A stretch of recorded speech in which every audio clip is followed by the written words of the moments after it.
A do Elite oculta pelo Fael é real, mesmo que não seja.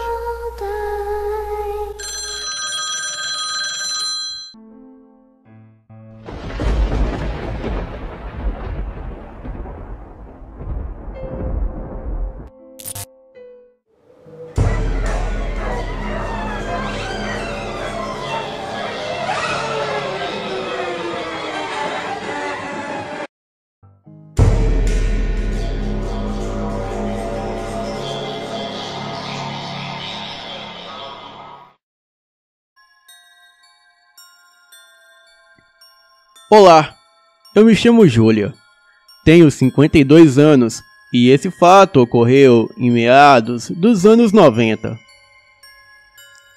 Morava no interior de Minas Gerais e acabei vindo morar no Rio de Janeiro, uma vez que havia herdado uma chácara que, por sinal, era maravilhosa, com bastante verde e uma casa bem antiga, mas era uma casa grande com vitrais, escada com grade trabalhada, 5 quartos, 2 grandes banheiros e um outro banheiro menor, uma piscina que precisava de reparos, pois faltavam alguns azulejos.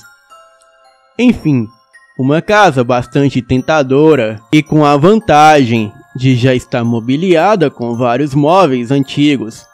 E como a minha família tinha uma situação bastante confortável, e eu podia manter a chácara, eu resolvi que não iria vendê-la, e sim morar naquele lugar.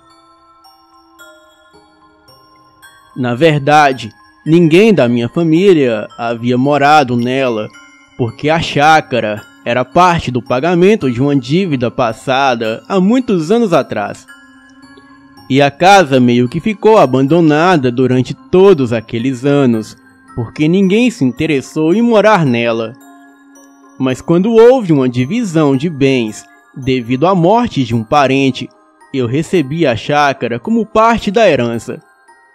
E como fiquei fascinada pela chácara e era apaixonada pelo Rio de Janeiro, então não houve oportunidade melhor do que essa. Estava toda animada com a minha nova residência e gostava de fazer eu mesma a maior parte das coisas para deixá-la como desejava. E passados umas 3 semanas, estava eu na imensa sala e sentada em uma cadeira de balanço, fazendo planos e olhando os vitrais coloridos que deviam ser bastante antigos por sinal. Estava olhando fixamente para um desses vitrais, que ficavam justamente no final do corredor, os fundos desta imensa sala. Quando de repente eu vi sair do banheiro e cruzar o corredor e passar para um quarto que ficava embaixo, uma mulher de vestido escuro, e ela não olhava para os lados.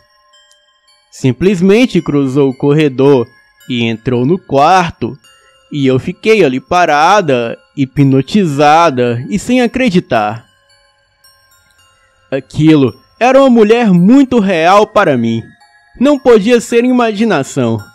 Tanto que, passado o primeiro susto, eu acendi as outras luzes e fui caminhando devagarzinho em direção ao quarto que ela entrou.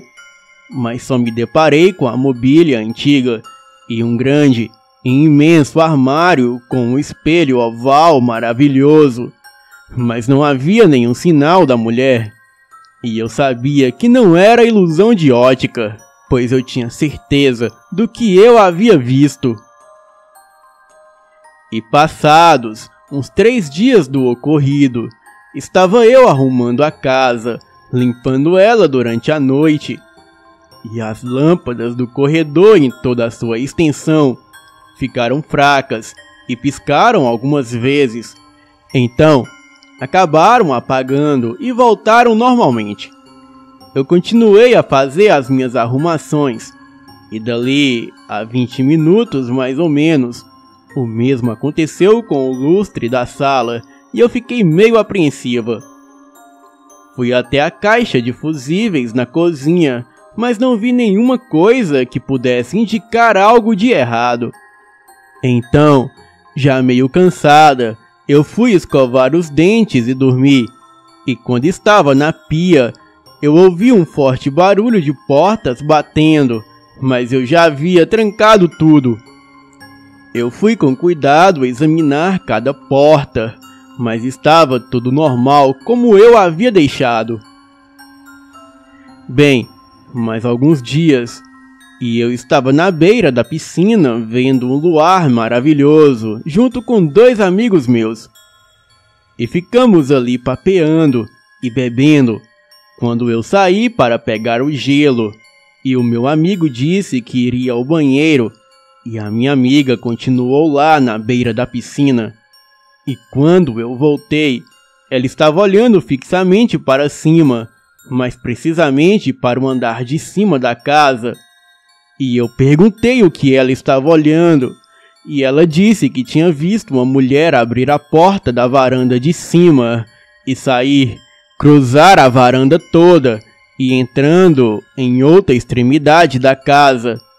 E ela falou que não sabia que eu tinha mais alguém em casa.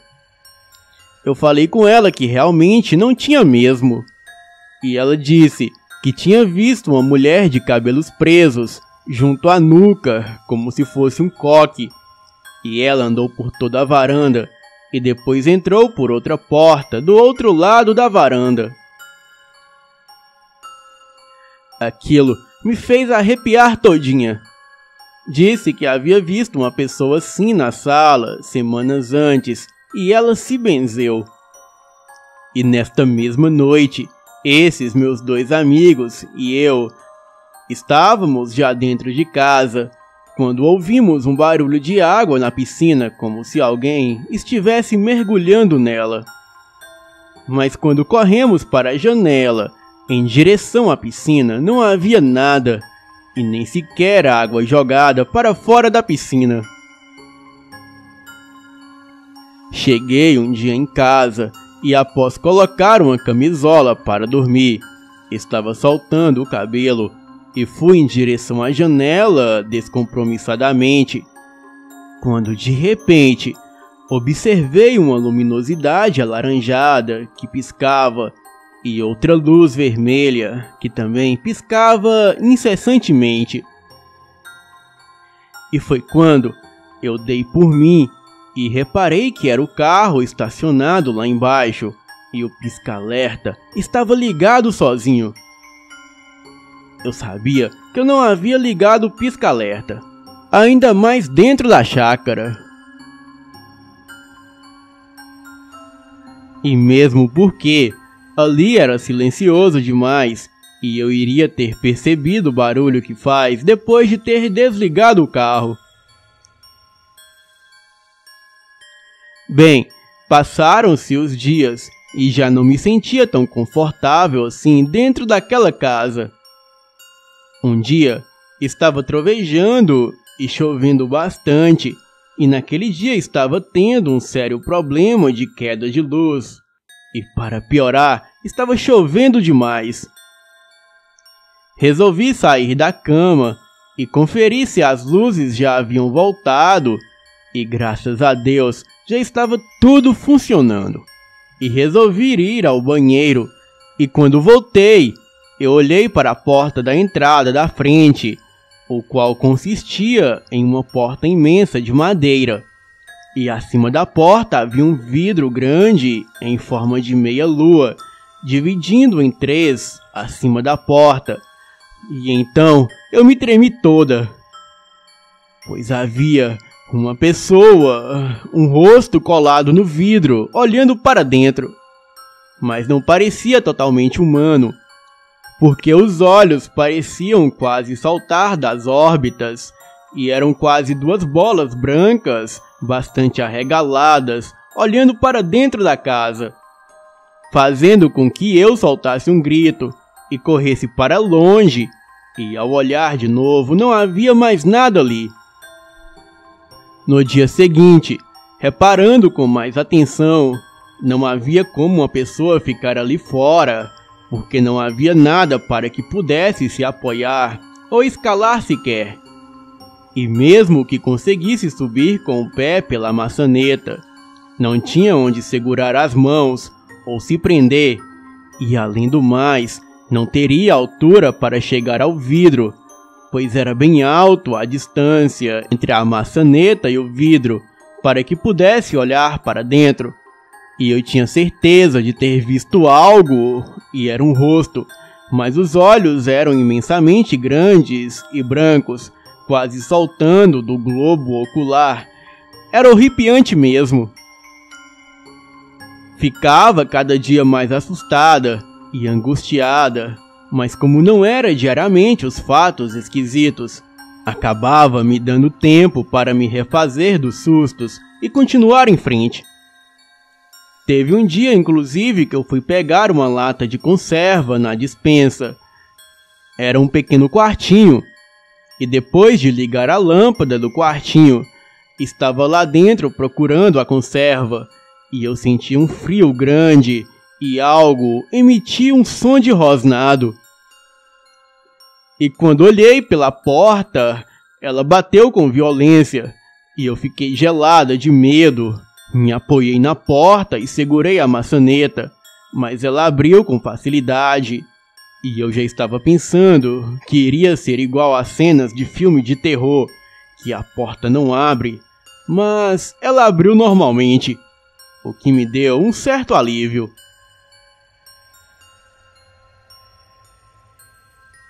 Um dia, eu havia chegado de uma festa, e já era de madrugada, e quando subi as escadas, de repente, eu não enxerguei nada. Tudo ficou escuro, como se eu tivesse ficado cega.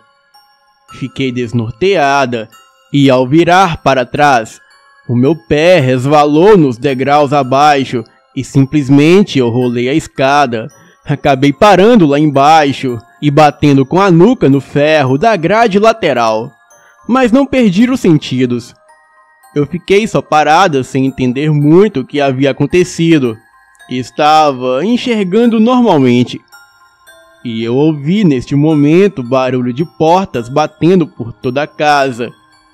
E quando me recompus e comecei a subir as escadas novamente, e estava ainda me limpando, quando arrisquei um olhar para cima e vi uma mulher gorducha cruzar parte do segundo andar até sumir, pois de onde estava eu não conseguia ver direito. Então eu fiquei muito apavorada.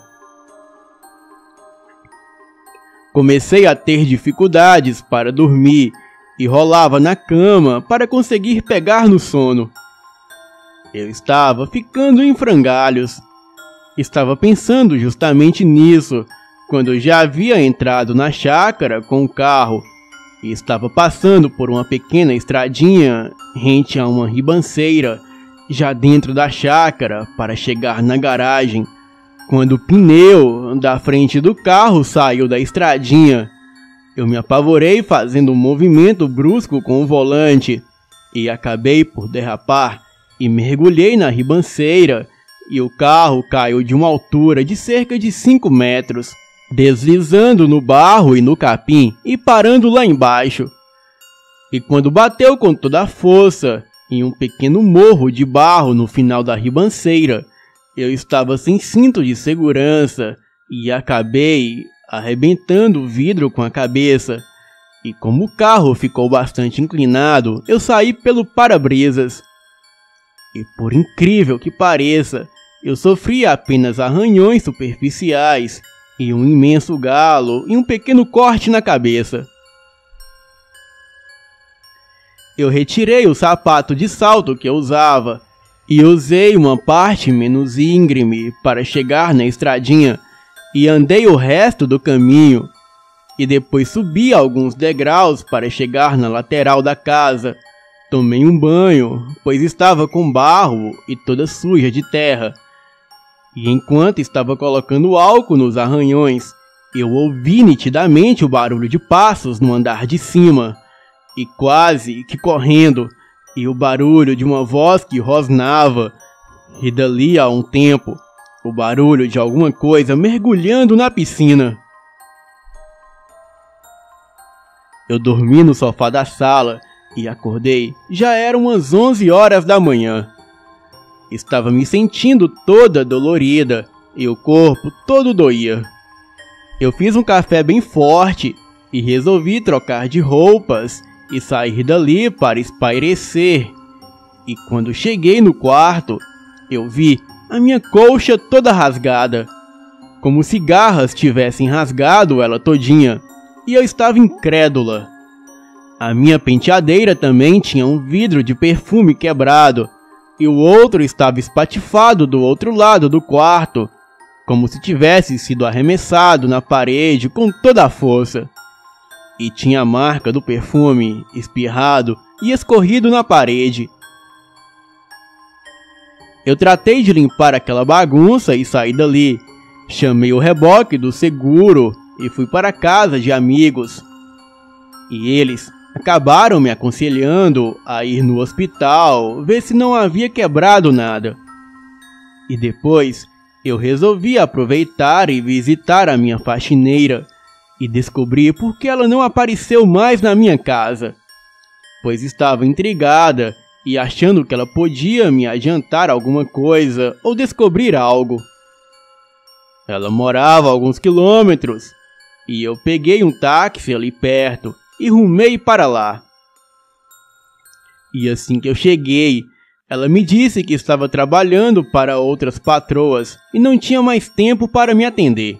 Então, eu falei para ela que tudo bem, mas se eu poderia fazer algumas perguntas para ela, e perguntei se ela havia notado alguma coisa de esquisito na casa, e ela, sem me encarar, disse que na última vez que esteve na chácara, estava enrolando a mangueira d'água do jardim, quando começou a ouvir um barulho como de alguém amolando faca na cozinha. E quando meteu a cara pela janela, ela viu uma mulher amolando uma faca e rindo baixinho freneticamente com os olhos fixos na faca.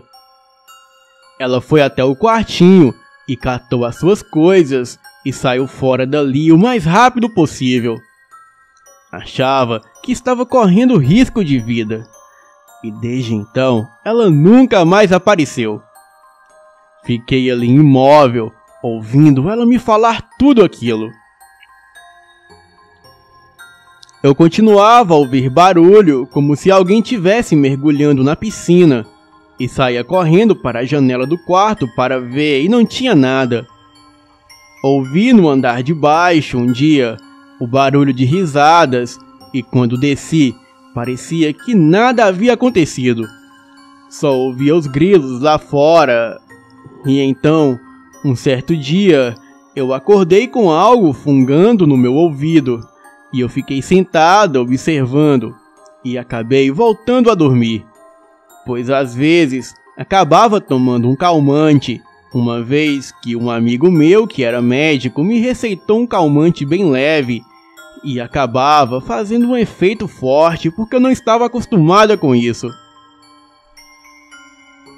Um dia, a minha tia estava comigo em um final de semana, e quando nos preparávamos para dormir, subimos as escadas, e quando passamos pelo segundo quarto, olhamos as duas automaticamente para dentro, e vimos alguém dormindo na cama, e ela disse: "Mas o que é aquilo?" Eu tratei logo de correr para acender a outra luz do corredor, para a gente enxergar melhor. E ela correu comigo para não ficar sozinha. E quando voltamos para ver melhor, não havia absolutamente nada ali. Ficamos paradas no corredor, olhando para dentro. Então, eu me aproximei e meti a mão no interruptor. Acendi a luz, mas o quarto estava normal. Mas tanto eu como ela vimos alguém ali deitado. E parecia que estava em uma espécie de paletó preto.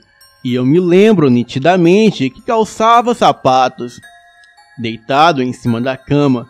E isso eu lembro inclusive com bastante clareza. Houve um dia que eu acordei apavorada, ensopada de tanto suor, mas não sabia o que havia acontecido. Na verdade, era um pesadelo e eu acabei caindo da cama e procurei acender a luz do abajur e ela piscou até queimar. Eu levantei e liguei a luz do quarto, que também deu um clarão bem forte e em seguida apagou. E eu não consegui mais fazer ela ligar. Precisei acender uma das luzes do corredor para que alguma luz funcionasse. Eu tratei de tomar outro banho de tão suada que eu estava. Às vezes, eu ficava tão cansada de alguma experiência paranormal que estava sempre alerta, e isso me cansava ainda mais. Eu fiz um banho de espumas na banheira para poder relaxar um pouco, e fiquei ali um bom tempo de olhos fechados e relaxando, e deixava a porta do banheiro aberta, uma vez que só eu que morava na casa, então não havia problemas nenhum. Estava eu na banheira e de repente senti uma sensação de frio forte e que continuou a aumentar. E logo depois, a impressão de alguém correndo pelo corredor de tábuas corridas, fazendo um grande barulho, e como alguém ou alguma coisa tivesse correndo e caído quase em frente à porta do banheiro. Só que não conseguia ver nada, porque estava dentro da banheira e da posição em que eu estava, eu tinha uma visão parcial do corredor. Puxei a toalha, cobri os meus seios e me encolhi.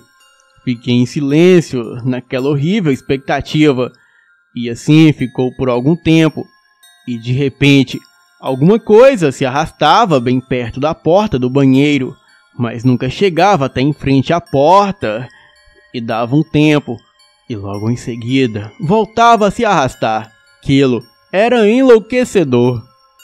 Eu saí da banheira quando a água já havia esfriado, e eu bati o queixo de tanto frio. Eu resolvi dar uma festa para descontrair o clima, e convidei várias pessoas da família e alguns amigos, e falei que poderiam chamar quem quisesse, desde que me avisasse para que eu soubesse a quantidade das pessoas que iriam.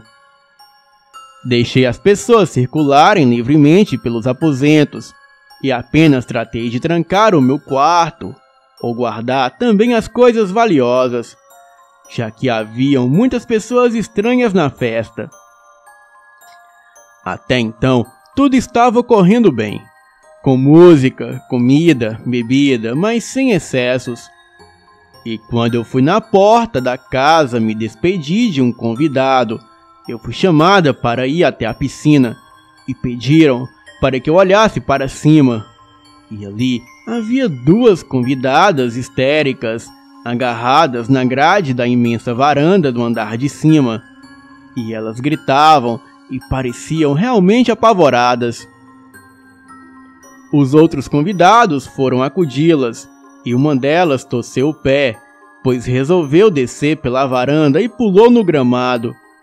E ninguém conseguia entender o que estava acontecendo. E passados alguns minutos para que se acalmassem, e todos nós juntos lá tentando saber o que havia acontecido, e eu particularmente já imaginava alguma hipótese, e elas falaram meio descontroladas que estavam lá na varanda e resolveram descer. E então, ao voltarem pelo corredor, ouviram umas passadas fortes em direção a elas e algo berrando no ouvido delas. E isso sem que tivesse mais alguém ali, e aquilo continuou berrando no ouvido delas, mesmo elas tendo voltado correndo. E foi o suficiente para que ambas fizessem o trajeto inverso e voltassem correndo pelo resto do corredor, e entrassem para a varanda novamente, e fossem até o final da varanda, e ficarem encolhidas pedindo socorro para os demais convidados lá embaixo. Bem, como eu não queria ficar à base de calmantes constantemente, eu acabei me mudando para uma pequena casa, perto de uma prima minha, E isso já faz muito tempo, e eu não recordo com muito ânimo aquele período. Uma vez que foi bastante assustador. Bem, eu soube por alto que houve um assassinato na casa depois que eu me mudei para lá. Boa noite.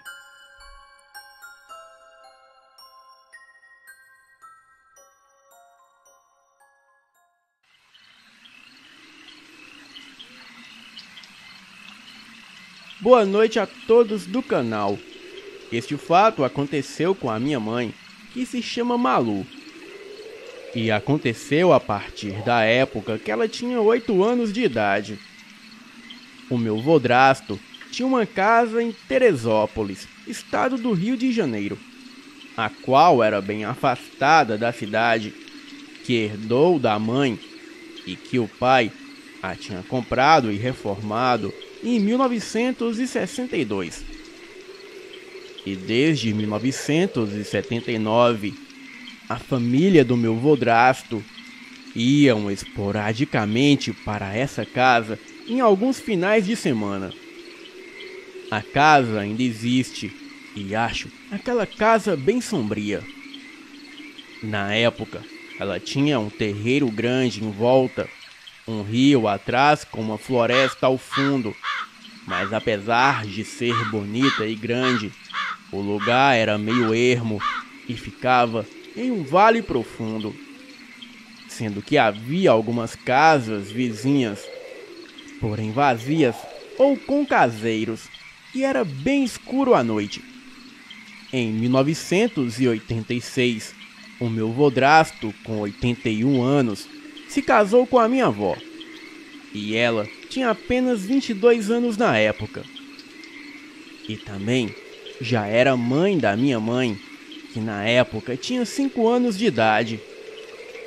Em 1989, esse meu vodrasto faleceu, e a minha avó já tinha 2 filhos com ele. E a casa ficou para a minha avó e os filhos dela.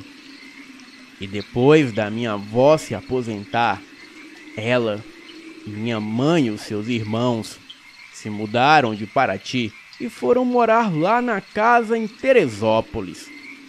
A casa foi reformada e pintada de amarelo, ficando mais alegre. Pois bem, naquele ano, a minha avó teve problemas financeiros e foi morar lá com a família.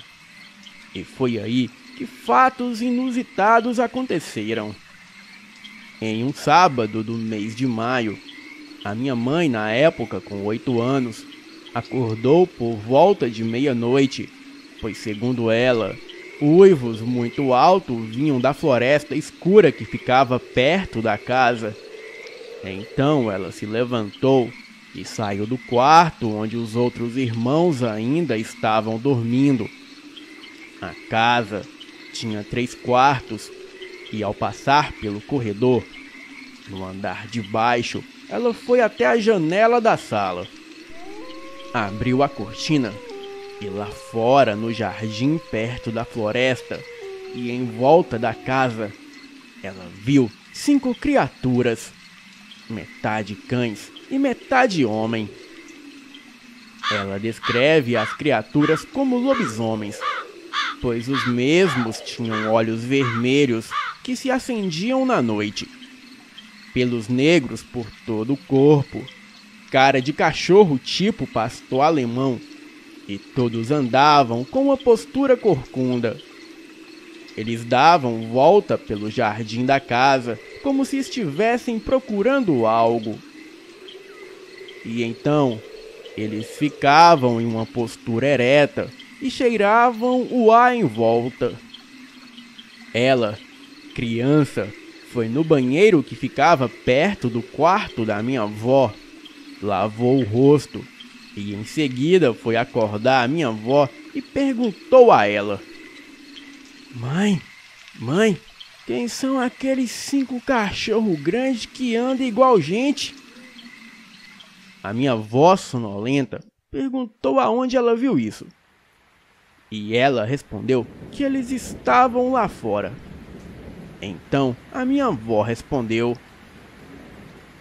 Vai deitar, menina, que não tem nada lá fora não. Então a minha mãe voltou na entrada do corredor, seguiu até a sala do piso de baixo, olhou novamente pela janela e viu 5 lobisomens lá fora, mas em pé. Eles estavam granindo entre si, como se conversassem. Mas um deles logo percebeu a minha mãe ali na janela. Esse foi o único que olhou para minha mãe. E minha mãe, de forma inocente, falou para os lobisomens: Ó, seu bicho peludo, vai embora da frente da casa da minha mãe, que eu estou vendo vocês. Esse ficou surpreso que ela não sentia medo deles, mas nada fizeram. Em seguida, deram de costas, entraram na floresta escura e desapareceram e não mais foram vistos. E somente quando a minha mãe fez 12 anos de idade é que ela teve condições de descrever o que havia visto naquele dia. E quando eu estava com 12 anos, ela me mostrou um desenho que ela fez de como as criaturas eram. E então ela me contou que estes eram de uma raça comum de lobisomens, mais especificadamente da raça dos lobisomens pactuados. Pessoas que fazem pactos para se transformarem nessas aberrações ou em canes do inferno. Canes é como vocês chamam aqui no canal. Uma espécie única de lobisomem muito poderoso, com super velocidade, super força e audição. Há relatos que um cane do inferno consegue atingir uma velocidade de 80 km por hora. E o seu olfato pode detectar o cheiro de sangue a mais de 1 quilômetro. E a sua visão é de calor igual dos animais de sangue frio. Então, se você se esconder de um cane no escuro, a desvantagem é só sua, pois ele continuará te vendo. A audição dessa criatura é bem diferente da nossa, pois apesar de ser aguçada, um cane do inferno controla o volume do barulho do ambiente.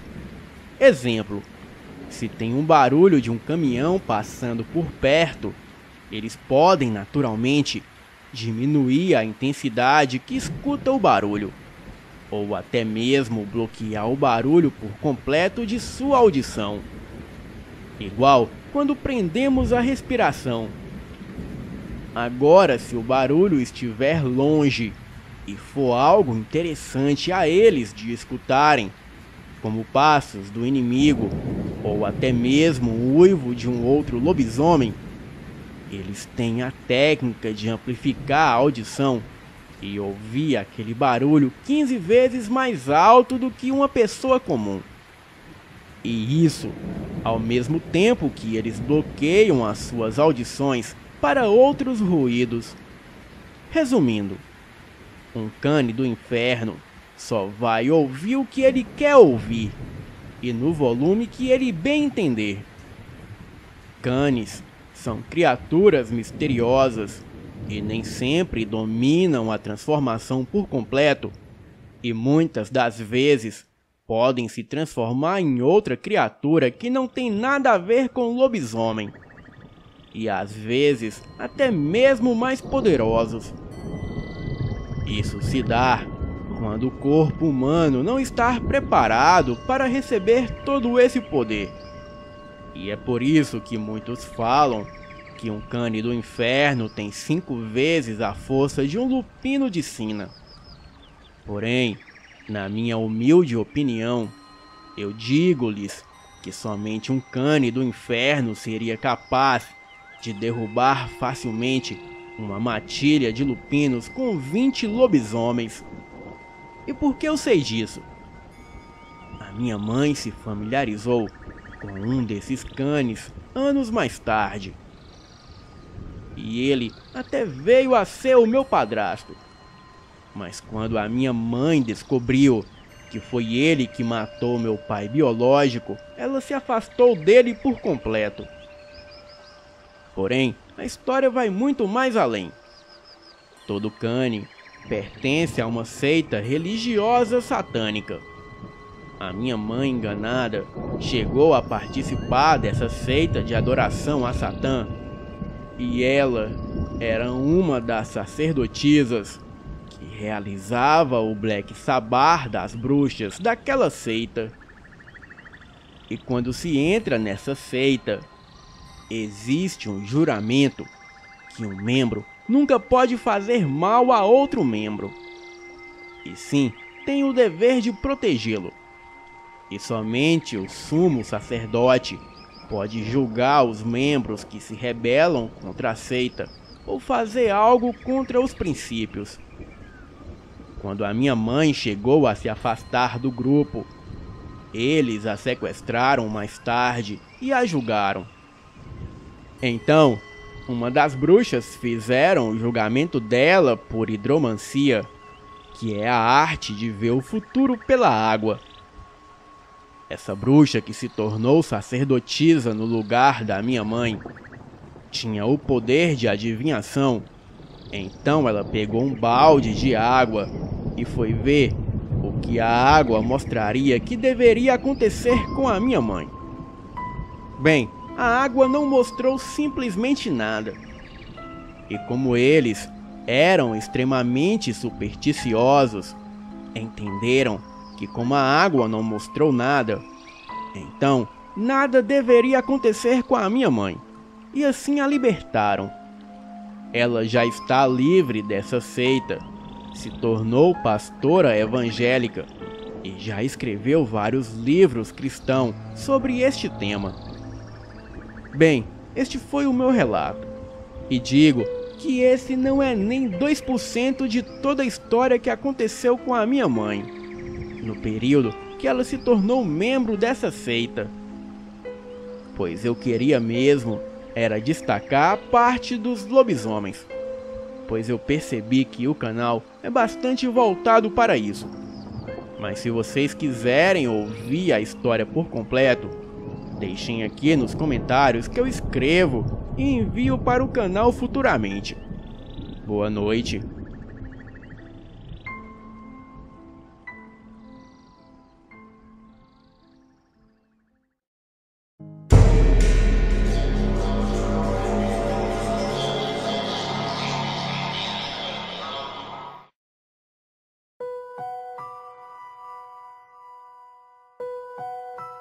Essa história se passou quando eu tinha 8 anos, agora eu tenho 28.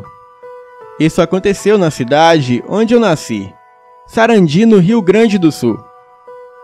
A casa onde morávamos sempre pareceu estranha. O terreno parecia ser quase estéril, era só um capim ralinho que crescia no quintal e em volta da casa, mas nenhum outro tipo de planta. Nada de flores, árvores, legumes, grama, nada. Só aquele capim ralinho e rasteiro. Eu sempre achei que aquele terreno era meio amaldiçoado e parecia um pedaço de terra esquecida por Deus. Mas os meus pais sempre falaram que não, e que a terra ali simplesmente não era fértil, porque depois de muito usada, já não servia mais para nada. Bem, mas eu sentia que não era isso. Eu sentia que tinha algo a mais por trás daquilo tudo. E durante a minha infância, lá, várias coisas aconteceram comigo, coisas estranhas, mas eu vou contar somente uma delas. Bem, era uma noite fria e normal de outono, o frio bastante para te deixar dentro de casa enrolado em um cobertor. E era exatamente o que eu estava fazendo. E como eu não tinha muita coisa para fazer, eu resolvi fazer a minha lição de casa para poder ir brincar mais tarde. O meu quarto era no segundo andar da casa e a minha cama estava alinhada com a parede. Tinha uma janela ao pé dela e outra na parede oposta à minha cama. E lá fora estava muito escuro, mas do lado de dentro estava quente e confortável. Eu estava deitada na cama e de vez em quando eu levantava a cabeça e olhava pela janela ao pé da minha cama e ficava olhando a noite escura lá fora. E sem motivo nenhum, era apenas uma coisa que eu gostava de fazer. E essa foi a última vez que eu fiz isso nessa casa. Enquanto eu estava deitada na minha cama, de repente eu senti um frio tomar conta do meu quarto e cada pelo do meu corpo arrepiou. O meu sangue parecia que tinha gelado e que agora se arrastava pelo meu corpo. O meu coração estava disparado. Eu estava começando a sentir um pânico tomar conta de mim e não sabia por quê. Eu sentia como se alguma coisa estivesse me puxando para a minha direita, como se fosse um imã gigante. Eu virei a minha cabeça para a direita e olhei para a janela do outro lado do quarto e vi algo que me assombraria pelo resto da minha vida. Ali do lado de fora da casa, mais precisamente parado em pé, ali no jardim, estava a criatura mais horrenda que eu já vi na minha vida toda. E aquilo tinha cerca de uns 2 metros de altura. A pele dele era cinza com branco e com alguns poucos pelos cinzas e ralos. E de tão magro que era, dava para ver o formato dos ossos dele sob a pele. A sua cabeça parecia a de um jumento e na mesma tonalidade da sua pele. Era cinza. Ele era todo cinza mesmo, da cor de um jumento. A cabeça dessa criatura era grande demais para o seu corpo e tinha aquelas longas orelhas de jumento e o focinho grande também, e os seus olhos eram profundos e vermelhos, e ele estava envergado, e da cintura para cima era literalmente um jumento, mas da cintura para baixo era exatamente um homem. Os seus olhos pareciam enxergar a minha alma. Ele abriu a boca e começou a relinchar assim que me viu, e esse relincho parecia ser um som vindo do inferno, um relincho que me atormentaria por muitos anos. Os seus caninos eram grandes, como os de um cachorro, grandes e ameaçadores, e esse era um detalhe peculiar na criatura, pois jumento não tem caninos. Os seus outros dentes eram pequenos, e alguns pareciam estar quebrados. Eu fiquei olhando aquela boca macabra, enquanto fios de baba escorriam pelos seus caninos, passavam pelo seu queixo e caíam no chão. Ele então levantou a mão na minha direção, e a sua mão tinha casco no lugar de dedos, e um pedaço de casco parecia ter sido arrancado, e alguma substância escura estava escorrendo pelos seus cascos, uma gosma preta, e eu queria gritar. Eu queria correr, mas eu estava presa no lugar, presa por aqueles olhos vermelhos, e eu não conseguia mais respirar. Eu sentia como se a minha cabeça estivesse sendo esmagada e a minha alma estivesse sendo rasgada. O sorriso dele aumentou e ele abriu mais a boca e ele continuou olhando para mim, relinchando, como se ele me conhecesse, como se ele estivesse esperando por mim. Então, ele levantou a sua outra mão ou pata na minha direção e parecia que em poucos segundos ele estaria dentro do meu quarto comigo e não lá fora me olhando. Todos os traços de razão sumiram e a minha mente acordou. Eu ainda não sei como eu fiz isso, mas eu consegui me desfazer daquele transe, do olhar dele, e pular da cama e sair correndo pela porta do meu quarto, gritando com cada centímetro da minha garganta.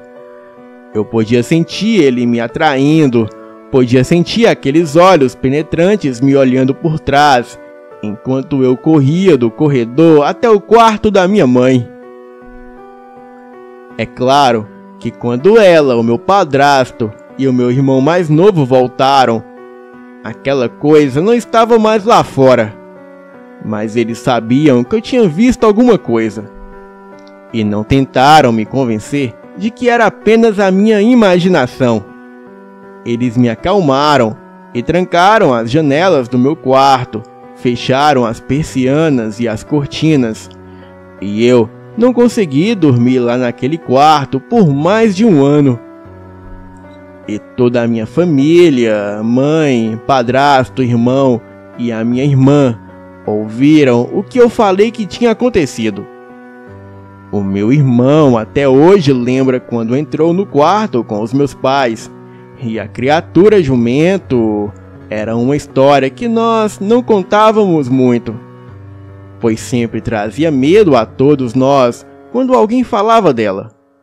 Os meus pais nunca falaram disso com ninguém. Enquanto eu crescia, eu tentei enfrentar o meu medo de dormir naquele quarto, mas eu nunca mais dormi com as costas viradas para a janela. Nunca mais. 18 anos depois, eu me mudei para Porto Alegre com a minha própria família e finalmente eu encontrei paz. Mas eu nunca vou esquecer aquela criatura e eu nunca durmo ou sento com as costas viradas para uma janela. Eu nunca esquecerei uma coisa que eu ouvi, aquela coisa dizer dentro da minha cabeça enquanto eu corria para fora do meu quarto naquela noite fria de outono. Ele dizia que algum dia ele iria voltar. Boa noite.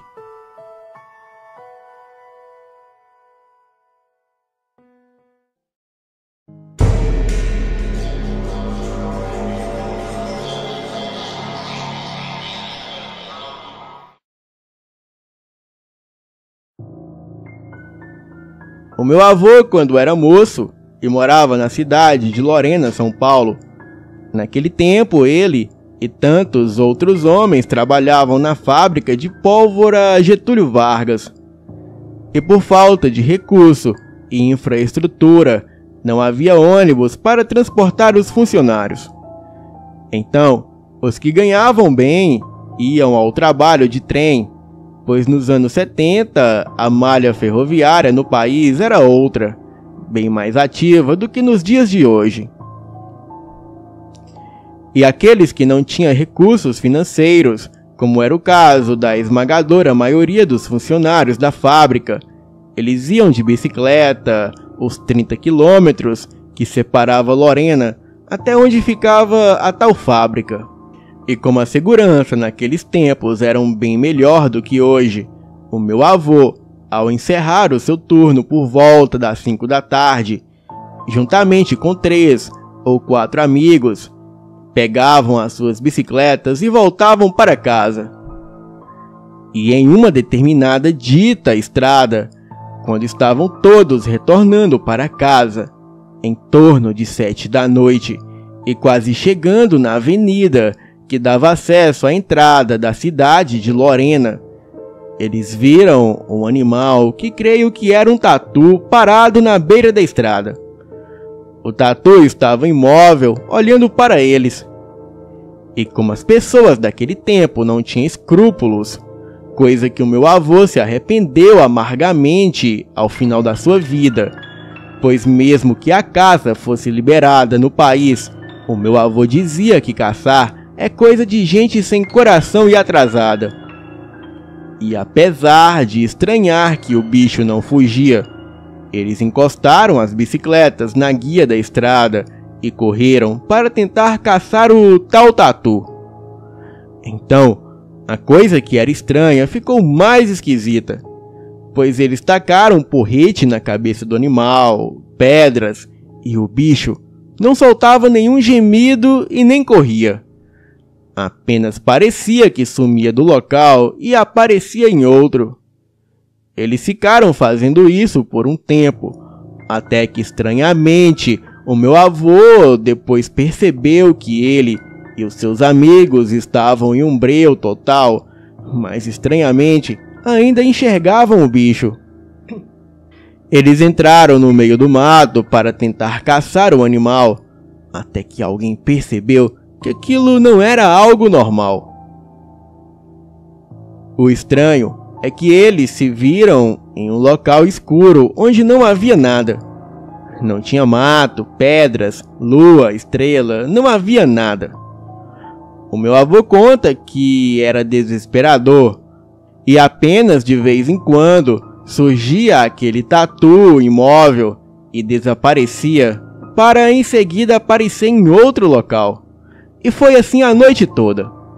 Eles tentaram encontrar a estrada, as bicicletas, ouvir outras pessoas passando na estrada ou faróis de algum veículo, mas não havia nada. Era um silêncio completo e o tal do tatu dos infernos aparecendo e sumindo ao redor deles. Eles se cansaram de tentar achar uma trilha ou ir para algum lugar que fosse, pois parecia que andavam em círculos presos no escuro e no silêncio. E ficaram nessa situação até que começou a amanhecer. E quando surgiram os primeiros raios da alvorada, eles viram que o tal tatu não apareceu mais. E perceberam que estavam todo o tempo na estrada, ao lado de suas bicicletas. E como já havia amanhecido e eles tinham que trabalhar, eles tiveram que voltar para o trabalho de onde estavam sem dormir. E todas as vezes que passavam naquela estrada, ele mostrava exatamente o ponto onde encontrou com o tatu e onde aconteceu todo aquele estranho fenômeno, o qual o meu avô jamais esqueceu. Boa noite.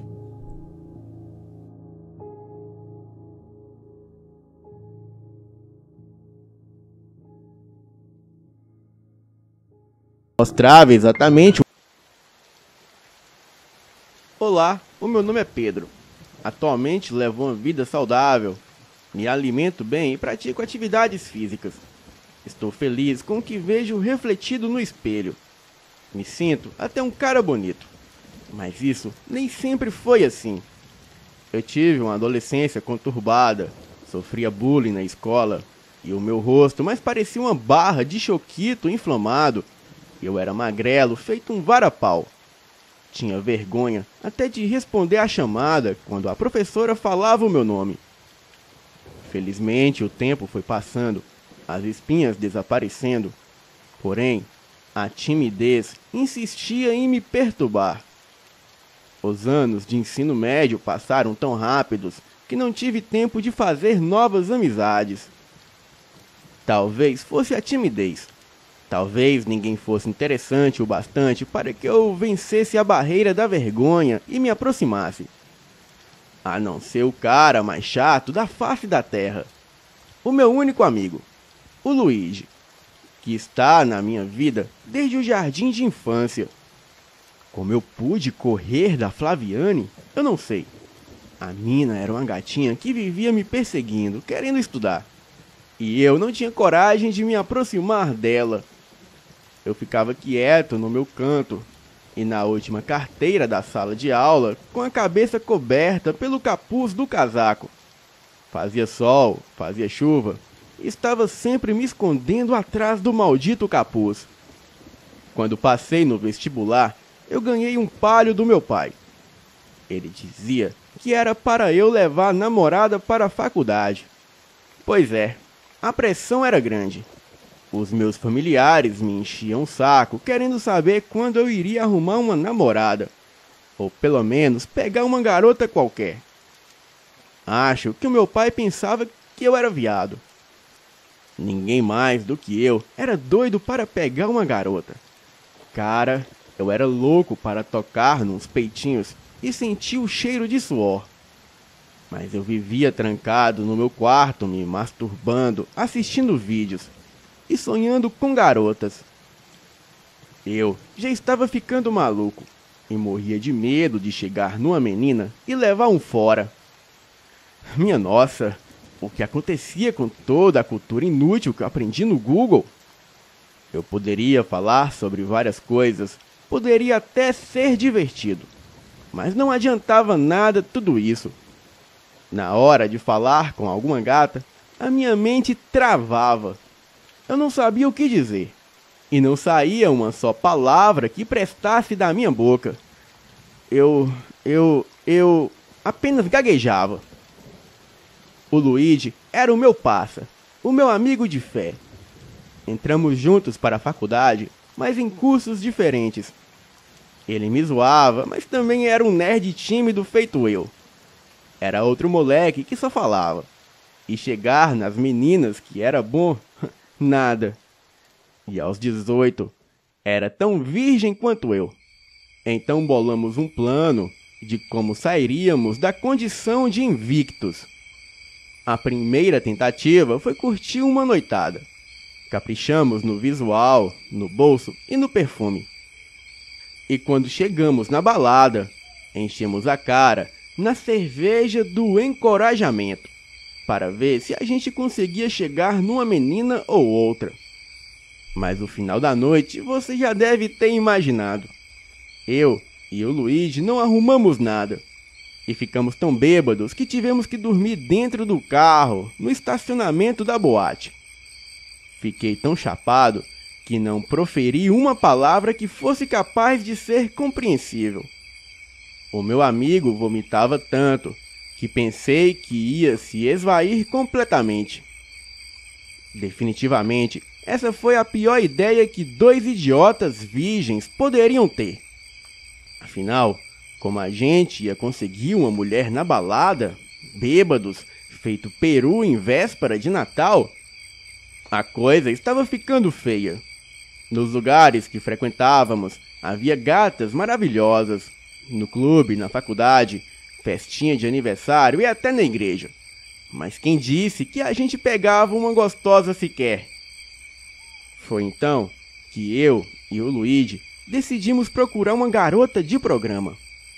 Paramos o carro na frente de um motel e logo chegou em nós uma loira peituda de 1,65 m. Ela tinha um perfume irresistível. Disse que gostou de nós, mas como aquela era uma noite de lua cheia, ela perguntou se não queríamos ir transar em um lugar perto de uma mata que ela conhecia. Eu e o Luigi, sem pensar duas vezes, topamos. E ela disse que faria comigo e o Luigi sem cobrar nada. Bem, cobrar? Guardem essa palavra. Achei estranho, mas fomos. Chegamos em uma mata que ficava uns 5 quilômetros da cidade. Paramos o carro e andamos mata dentro até chegar em um descampado. Ela foi tirando a roupa e eu já estava mais que doido por ela. O Luigi tirou a roupa também e começou o ato profano. E depois que o Luigi transou loucamente, foi a minha vez de fazer o mesmo enquanto ele recuperava o fôlego. O engraçado é que eu percebi que os olhos dela brilhavam como de um animal. E tudo que ela pedia para fazermos era como se fosse uma ordem. Olha, eu não sou gay, mas ela pediu para que eu chupasse a parte íntima dela de baixo com o pênis do Luigi lá dentro, e eu obedeci. Em seguida, ela ordenou que eu transasse com o Luigi, e eu não consegui dizer não. E assim, eu e o Luigi transamos loucamente. E depois de um tempo, ela me abraçou por trás e fez um fio terra em mim, enquanto eu beijava o Luigi. E depois, eu só senti uma forte mordida de duas presas enormes no meu ombro esquerdo. E aquilo me fez cair imediatamente no chão, totalmente paralisado. Eu só conseguia mexer os olhos e mais nada. O Luigi tentou correr, mas ela pulou nele, o enroscando com uma longa cauda. E foi aí que eu percebi que aquela loira linda havia se transformado em uma criatura humanoide. A sua pele era toda escamada e da cintura para baixo possuía uma enorme cauda de serpente. Ela foi se enrolando no Luigi e eu escutava os seus ossos se partirem. E aquilo foi horrível. E depois que ele não conseguia mais se mexer, ela abriu uma enorme boca e foi rastejando e engolindo ele por inteiro.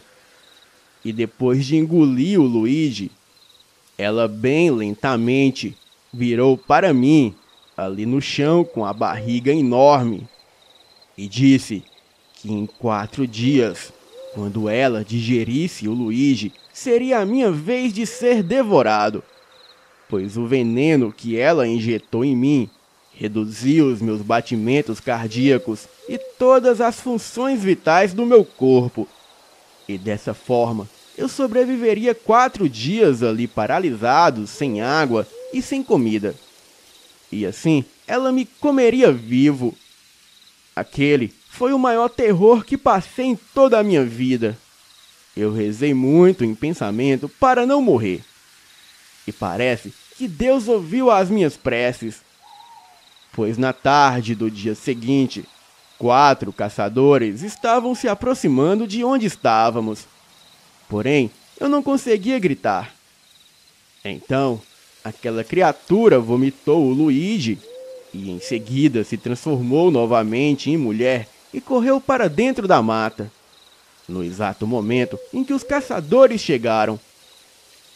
Por muita sorte, eles perceberam que eu estava vivo. Eu fui levado para o hospital e os médicos não identificaram a toxina. Mas com a adrenalina que eles aplicaram em mim, eu fui voltando os movimentos corporal. Contei que o meu amigo foi devorado por uma enorme cobra e que a mesma havia me picado. Eles chamaram o Instituto Butantan e para eles a minha versão era muito confusa, pois não existe nenhuma cobra conhecida com esse padrão, que vomita a presa e tem veneno paralisante. Bem, depois disso, nunca mais me envolvi com mulheres. Pode parecer brincadeira, mas eu tomei trauma. Boa noite.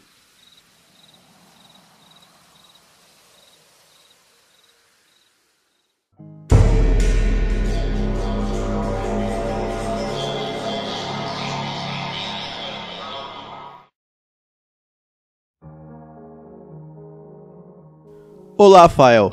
Isso aconteceu há um tempo atrás. Talvez uns 4 anos atrás. Eu moro em Michigan, nos Estados Unidos. E temos essa lenda urbana infame chamada o Homem-Cão. E é bem parecido com a lenda do lobisomem brasileiro.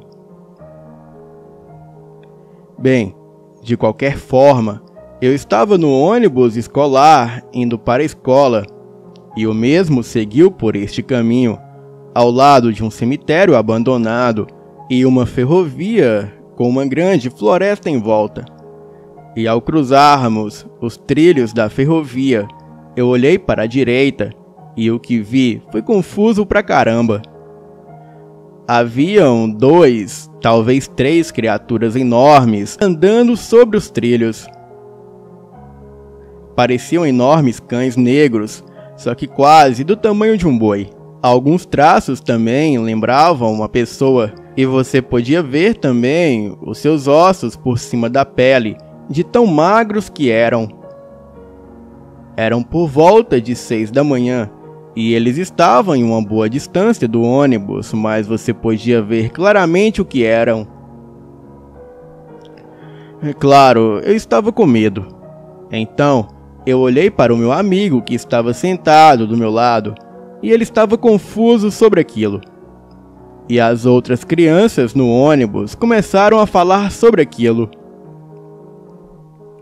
Agora, eu sei que essas coisas não eram cachorros ou lobos, porque eram maiores que cães, e eu moro em um lugar onde não há lobos. Eu acho que talvez eles possam ser coiotes, mas o que me impressiona é que eu nunca vi coiotes daquele tamanho. E também parece que havia um pedaço de pele faltando em suas costelas. Bem, Fael, não é tão assustador, pois eu estava na segurança do ônibus, à luz do dia com os meus amigos. Mas se fosse eu ali sozinho à noite, fora do ônibus, bem, eu me arrepio só de pensar. A razão pela qual eu mencionei o Homem-Cão é porque muitas pessoas contam essa lenda urbana por aqui, mas eu digo que não é apenas uma lenda urbana, e sim uma trágica realidade. Boa noite.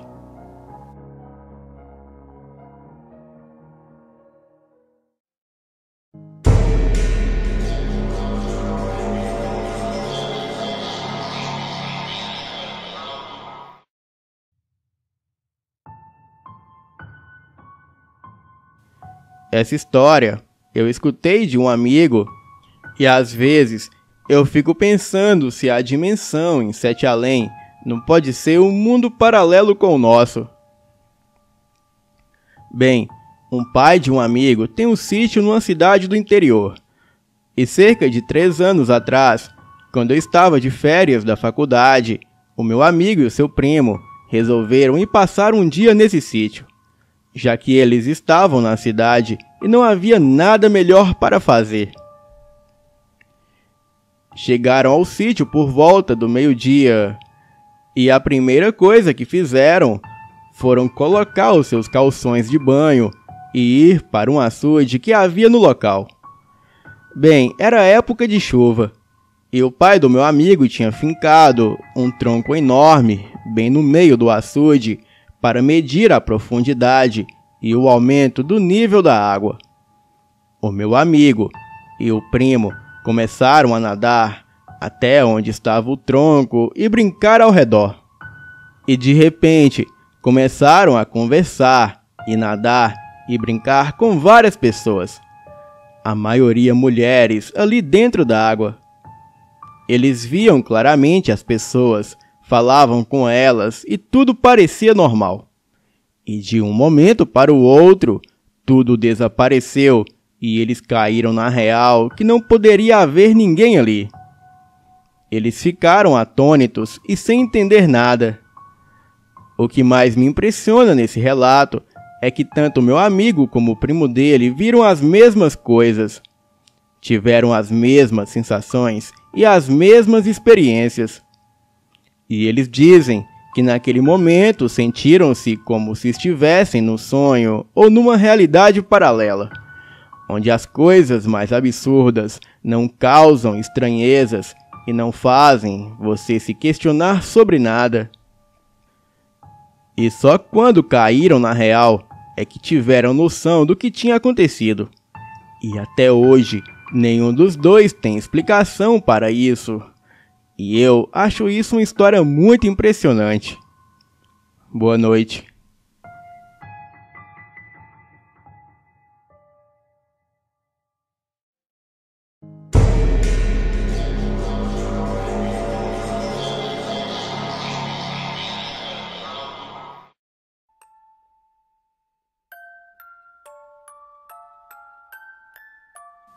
Essa história me foi relatada pela minha avó materna.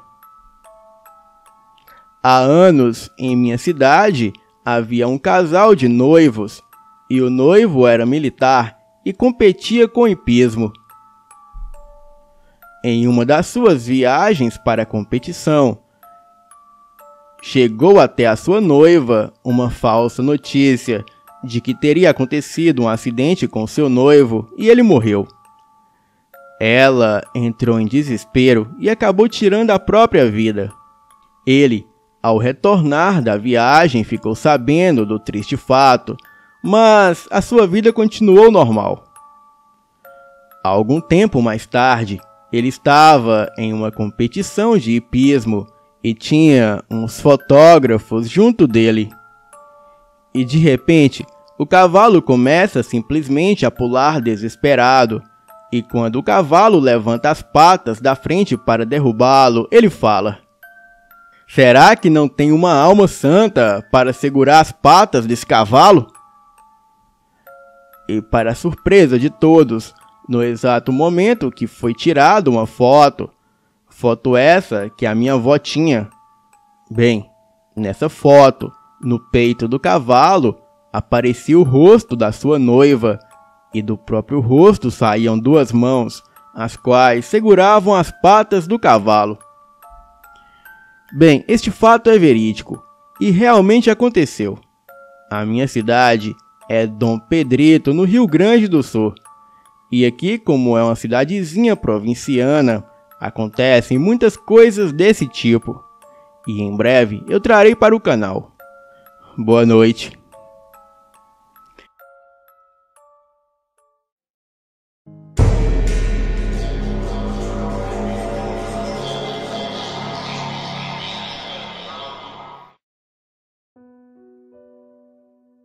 Essa história aconteceu com meu pai e 2 amigos, quando eles eram adolescentes no interior de Pernambuco. O meu pai e os seus 2 amigos gostavam de sair pelo mato para caçar e se aventurarem. Um dia, resolveram passar a noite na casa de uma fazenda abandonada que pertencia ao avô ou bisavô de um deles. A fazenda era na serra, num local distante e muito isolado. E a casa estava abandonada havia muitos anos, de forma que o mato circundava tudo. Eles já tinham passado a tarde caminhando e a noite e resolveram ficar dentro da casa, pois no local não havia energia elétrica e do lado de fora era um breu total. Dentro da casa, eles acenderam um fogão de lenha, prepararam alguma comida e, na hora de dormir, apagaram o fogo e tiveram o cuidado de fechar bem a fechadura da porta do quarto onde eles estavam. E também tapar as brechas com um pano velho, para evitar a entrada de cobras ou algum outro bicho. E no meio da noite, um dos amigos do meu pai o acordou assustado e mostrou a ele algo estranho no teto. A casa era de telhas e meu pai viu uma luz tão branca, mas tão branca, que dava para ver até os detalhes mínimos das telhas, como rachaduras e manchas. Só que essa luz não se espalhava para baixo e nem em outra direção. Ficava só lá no teto mesmo, tanto que para ver melhor o cômodo, eles tiveram que acender um candeeiro. Os amigos do meu pai acharam que podia se tratar de um incêndio no fogão a lenha, mas logo viram que isso era impossível, porque o fogo tremula e aquece, e aquela luz era branca, parada e fria, lembrando mais uma lâmpada fluorescente. Resolveram sair do quarto para ver se nos outros cômodos da casa estava acontecendo o mesmo fenômeno, mas nada. Tudo estava na mais perfeita escuridão. E quando voltaram para o quarto, a luz ainda estava lá, fria e parada, e sem iluminar sequer 1 centímetro abaixo do telhado. Mas era tão forte que as telhas pareciam serem brancas. Então, os 3 resolveram sair da casa, mesmo estando já de madrugada, para ver se conseguiam enxergar alguma coisa pelo lado de fora, mas nada. Lá, tudo estava escuro. E quando voltaram para dentro de casa, aquela luz havia desaparecido sem deixar qualquer vestígio. O meu pai atribuiu a luz misteriosa a OVNIs ou discos voadores, mas os seus amigos acham que foi um caso de assombração. Boa noite.